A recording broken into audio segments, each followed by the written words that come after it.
दोस्तों, बहनों और भाइयों, ज़ौक़ तनकीद में खुशामदीद। इससे पहले कि हम इस प्रोग्राम को शुरू करें, हमारी आपसे इल्तमास है कि हमारे चैनल को सब्सक्राइब कीजिए, घंटी वाला बटन भी दबा दीजिए और ज़ौक़ तनकीद को सपोर्ट करने के लिए डिस्क्रिप्शन में दिया हुआ पैट्रियन का लिंक भी ज़रूर विज़िट कीजिए।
Ladies and gentlemen, I welcome you all on my channel again.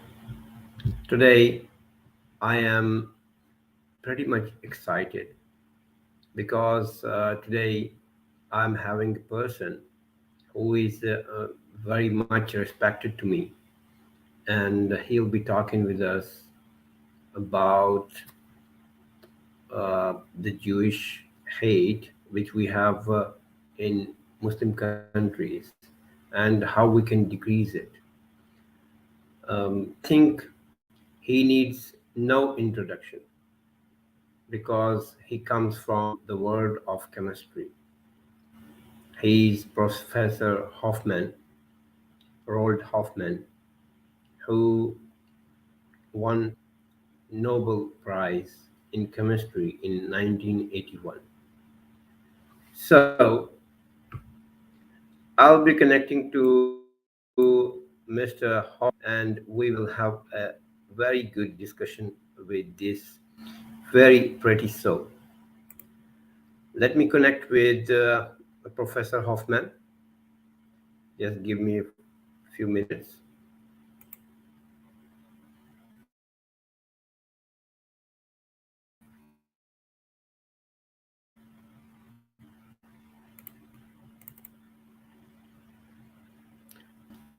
Yes, sir, I can hear you. So I am so much thankful to you that you have, I mean, you had provided me the prestige to have you on my channel. Thank you so much, sir, again. So, how are you doing? I'm fine, thank you, Noman. I am, as you can see, I am sitting in my office. Okay. You are seeing in back of me my desk and some of my art in my office. I'm very glad to talk to you. It is a difficult time for Ukraine, Yeah. I know, and I cannot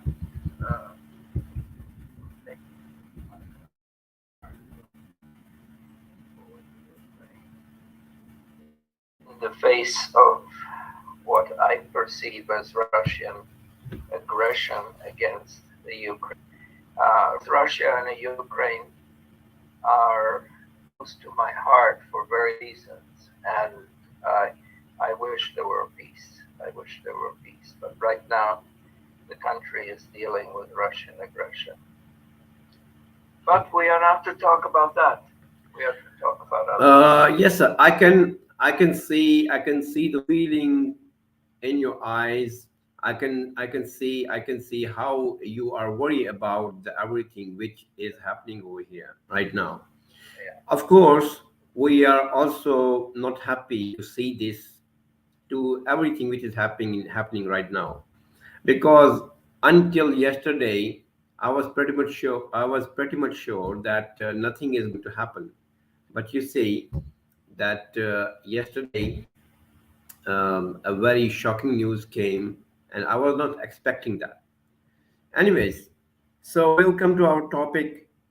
I again thank you to come to give me some, precious moments of your life.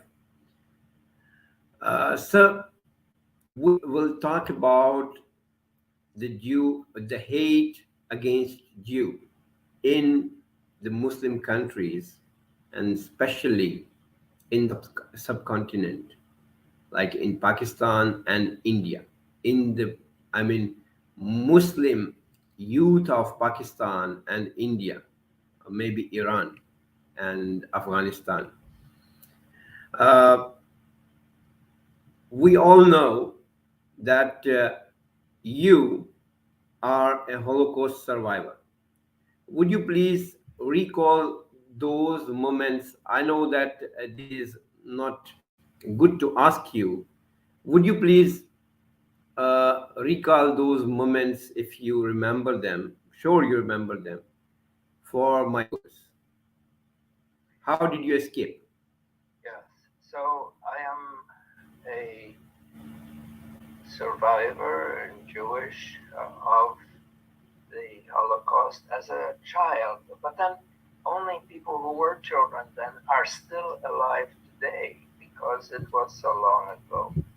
I was born in a happy Jewish family at a time and in what turned out to be a bad place.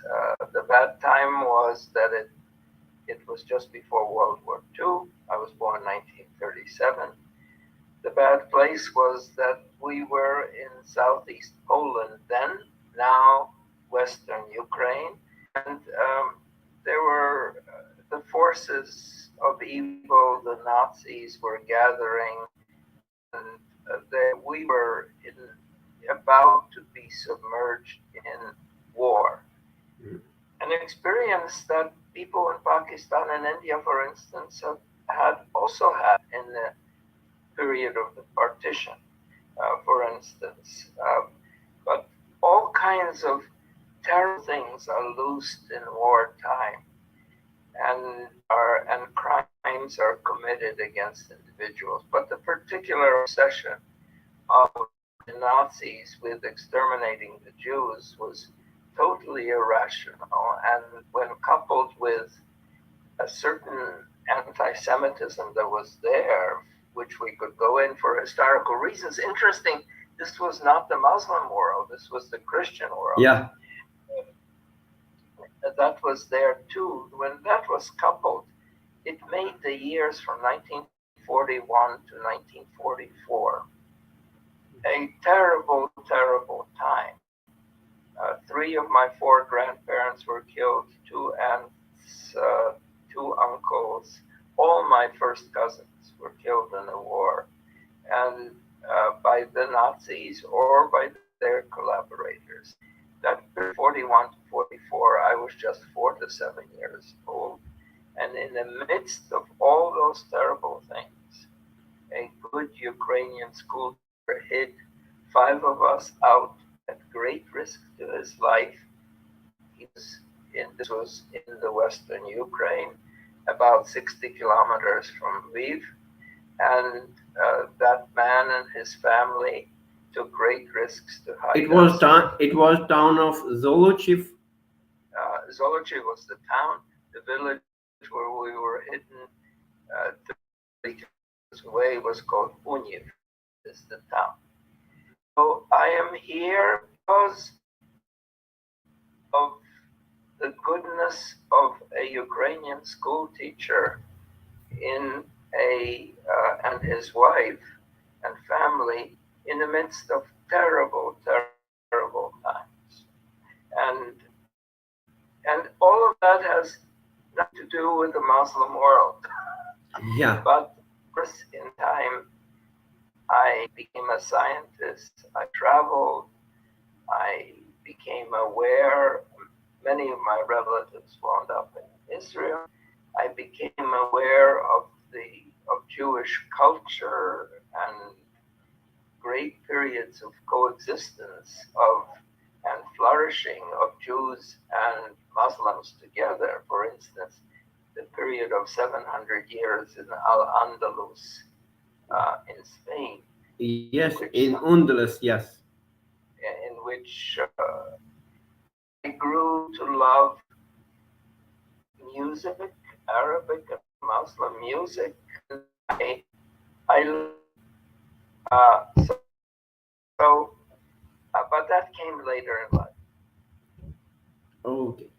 So again, question you one very maybe uh, very hard question. It is about your childhood. You said that you were about 4 to 7 years old when all Yes, this happened. Oh, you're drinking from. I'm drinking from a chemical vessel. It's just a joke, Okay, so, but it's fun. okay, cheers. Okay, so would you please tell me that pretty much the moment I mean some of the moments which you remember very clearly as a child. Well, I unfortunately my memory is not so good, or Okay. perhaps I have suppressed things, but I do remember some things. We spent a year and a half in an attic which we never left in that house, and I remember looking out the window in that attic. It was a schoolhouse, as I mentioned to you, Mm, and the children would come out at recess in the school mm. and would be playing outside, and I would watch them from this window by looking through a tiny space between wooden boards, between wooden slats in the attic. I looked out on the children playing, and I constructed the world of what they were doing. They would run out of my field of view, and I had to imagine where the ball was kicked when they were playing. Wow. Uh, I remember that. Uh, so I so Hoffman uh, was used to look out of window and had a glimpse of what is going on in the outer world. yes, yes. Okay. Imagine then the feeling of freedom of being able to be in the outer world. I am grateful to this day for those moments of freedom that I have. Okay, sir. So, sir, would you please tell us that what do you think? Why right now in the Muslim world, now we see some good moments that some Arabic states they are accepting Israel as a sovereign state, but still we have countries like Iran, we have countries like Afghanistan, we have countries like Pakistan, Bangladesh, Palestine, who are much into Jewish hate. Um, as a child, I've been raised in a Muslim in a Southeast Asian Muslim family. I know why we hate Jews. I'll tell you later. But what do you think? What can be done to minimize this anti-Semitic? This sentiment. Well, I think the hate comes out of ignorance. Um, Before there was hate, there was hundreds of years of coexistence and participation in the same culture. And you see that number of ways um, in in in the Hebrew language and the words. In the when I go to Morocco or Libya, and I look up and I see Hebrew writing above a house, and I see the houses, I see synagogues and such things. I see live testimony to the coexistence of Arabs and Jews, existing in the same society and flourishing. So, one of the sources of much of the source is ignorance, that people have never met, they have never dealt with them. If only I could bring some of those people to the United States, they would live and encounter Jews in a normal way and find that they're not very different. And in fact, they would find that if they wanted halal food, that they could find a pretty close approximation to it at a kosher butcher shop. So there are cultural elements also that are shared, and that is, I think, the strongest that would draw us together. What has drawn people apart is the struggles around the existence of Israel and the opposition between the Arab states and Israel. The opposition from Southeast Asia makes no sense because there were no Jews there.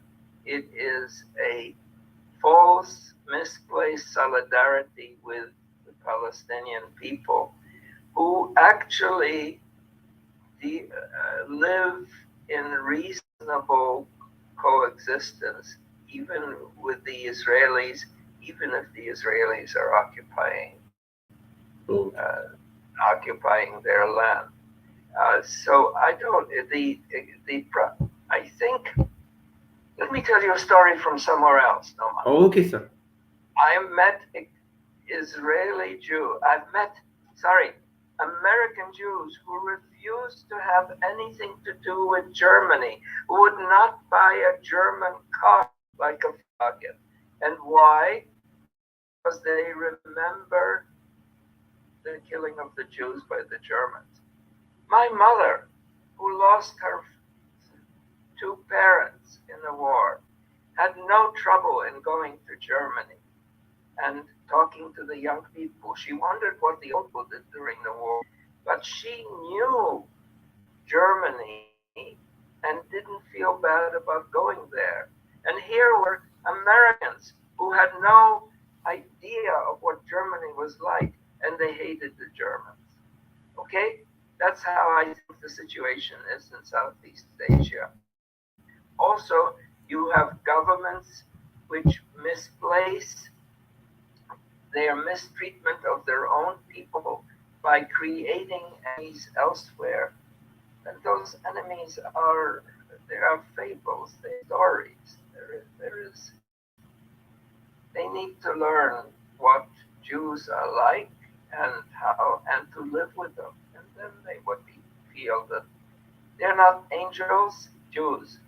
They are not devils. They're just people. My God. They are people just like Muslims and just like Christians and just like Hindus. With the same interests in justice and in motherhood and in doing well for people. And in fact, one of the interesting things is the strong participation of Jews in social movements in Europe and in the United States. And even extent in the Arab countries, if one looks into the history of the more developed places like Morocco and Algeria, you will see the Jews on the right side during the colonial times in those. Not now, there aren't that many left there. So I would like to add something here because I am an atheist right now. So am I. Okay, so good to know. I'm an atheist, and what I have, I mean, analyzed because I was born and raised in a very conservative Muslim society. Though my parents, they were not very practicing Muslims, but the surroundings, they were very, they were very cool in a sense that they could ask me, oh, why did not you go to the prayer and so on. And maybe you have heard about a dictator in Pakistan. His name was Mr. Ziaul Haq, who waged Afghan jihad.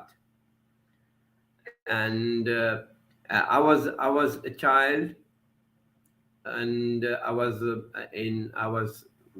a school boy, and I remember very much that he passed a law that all the kids should go to prayer during the school time. Mhm. So we had to go. If we want, if we don't want, we had to go, and we had to say our prayers. And if, in case, we missed the prayers, we were beaten. I personally was beaten, maybe many times. I was beaten just for, just the reason was because I did not say my prayers. Anyways, the, as an atheist, I think the problem is, right, you said in the beginning that there are a lot of there is a lot of time of coexistence, among Jews, Muslims, and Christians in that pretty much area in which we have now problem. Palestine and Israel and Lebanon and Syria. So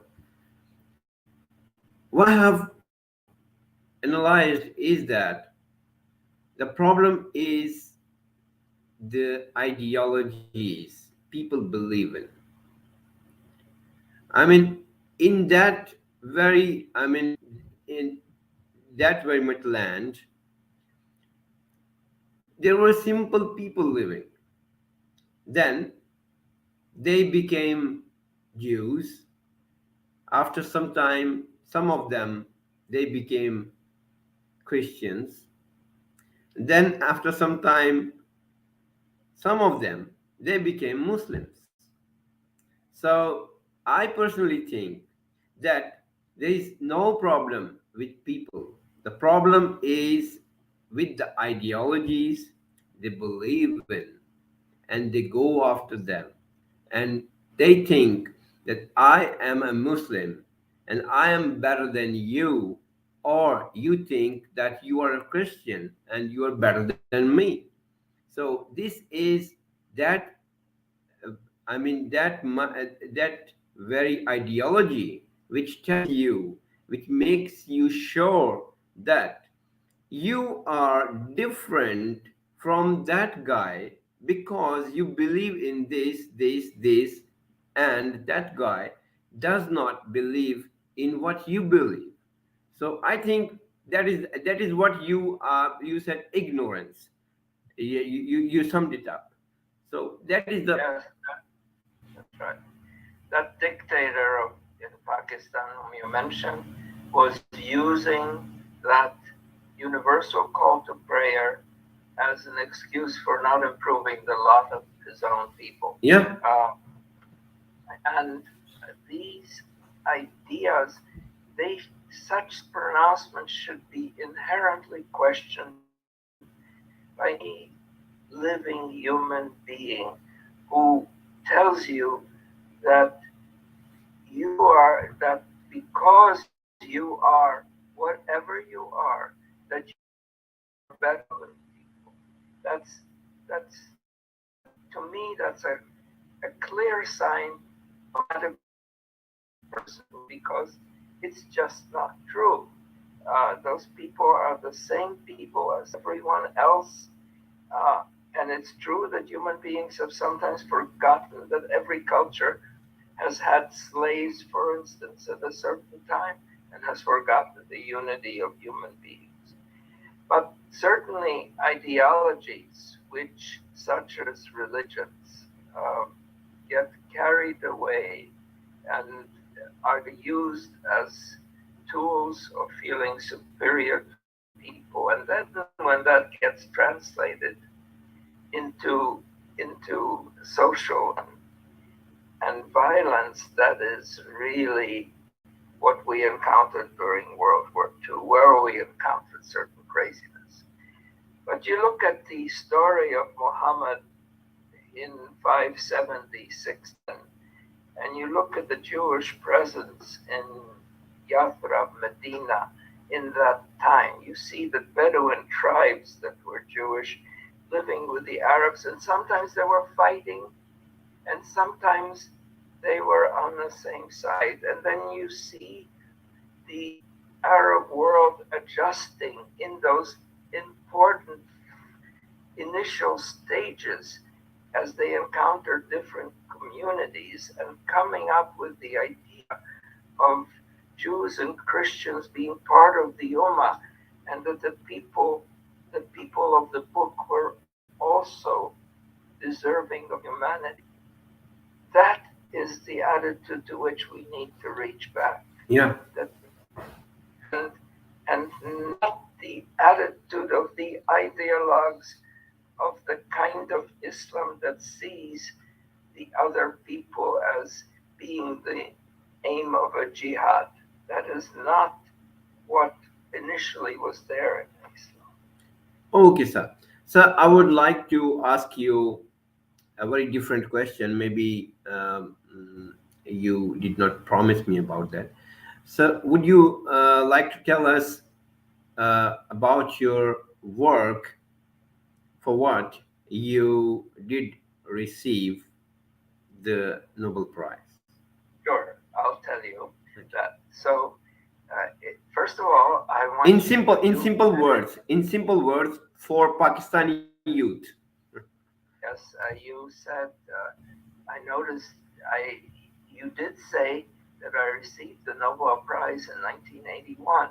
I want you to realize that was 41 years ago, Yeah. and so I what you see me is not only as a story of survival, but you see me as a story of what you can do after you get a Nobel Prize. So you are. I'm sorry to interrupt you. You're really an inspiration for me.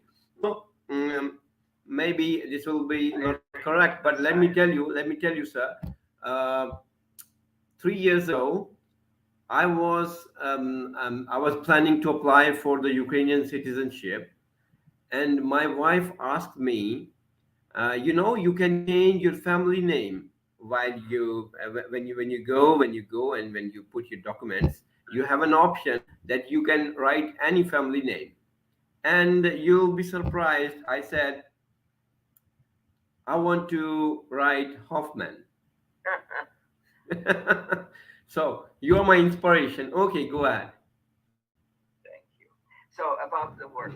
So chemists, especially organic chemists, are running chemical reactions all the time.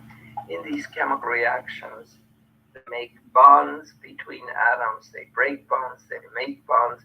But basically, they build complex molecules from simple building blocks.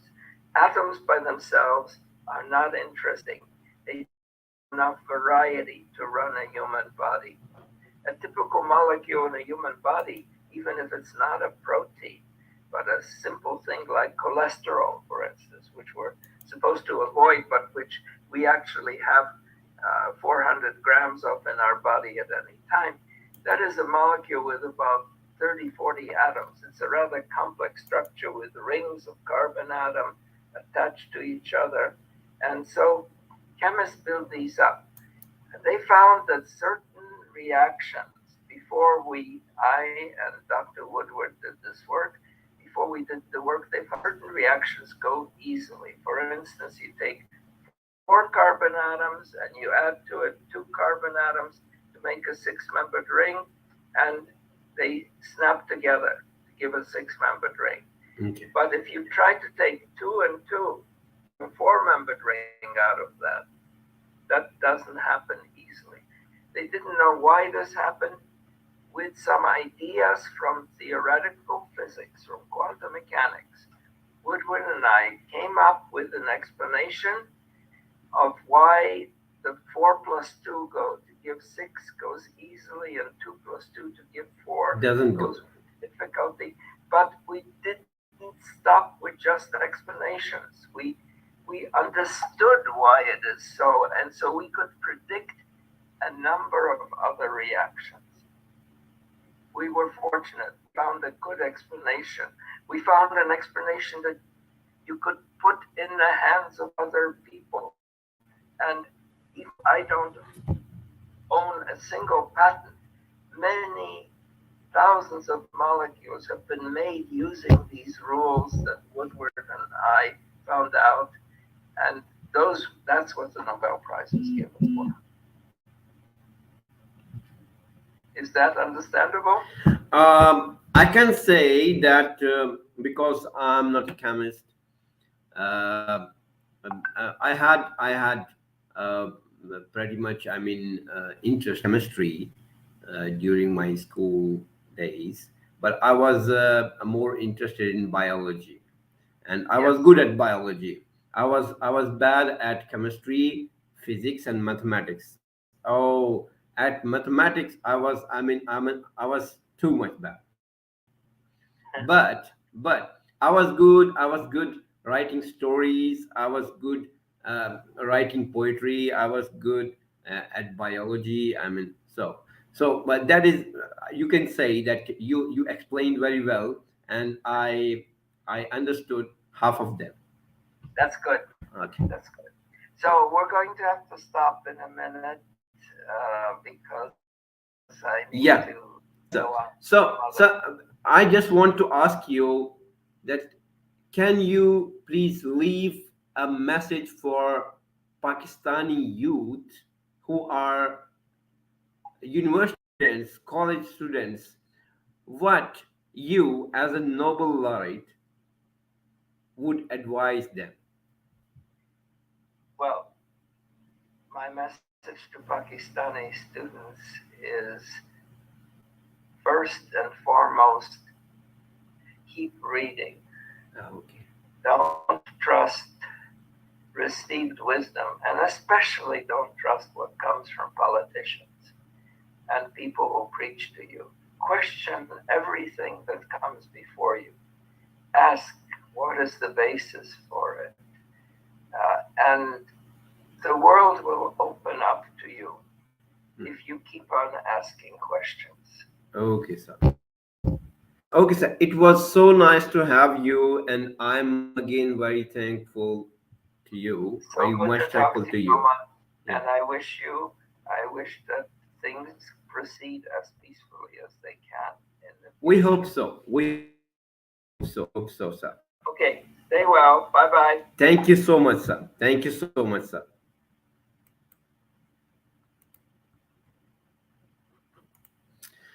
Uh,